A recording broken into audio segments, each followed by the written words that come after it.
Сәлеметсіздер ме балалар? Қазақ тілі сабағын бастайық. Сабақтың тақырыбы аулада. Тема урока во дворе. Бірінші тапсырма. Суретке қара, тыңда, қайтала. Первое задание. Посмотри на картинку, послушай, повтори. Сен аулада не істейсің? Что ты делаешь во дворе? Мен сурет саламын, я рисую.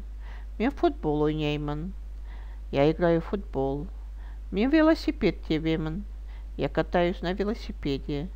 Мен асық ойнаймын, я играю в асыки. Екінші тапсырма. Толықтырып айт.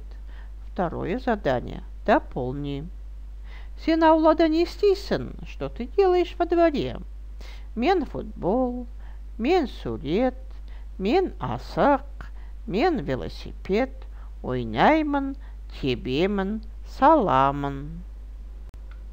Есте сақта, запомни. Асық ойнаймын, я играю в асыки. Асық ойнамаймын, я не играю в асыки.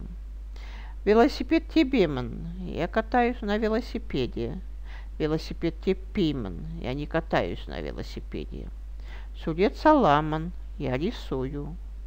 Сурет салмаймын, я не рисую. Үшінші тапсырма. Толықтырып айт. Третье задание. Дополни.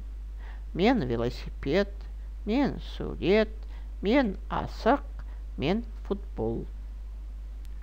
Төртінші тапсырма. Тыңда. Үлгі бойынша сөйлес. Четвертое задание. Послушай. Поговори по образцу. Арман, сен аулада не істейсің? Арман, что ты делаешь во дворе? Мен аулада ойнаймын. Я во дворе играю. Сен аулада не істейсің?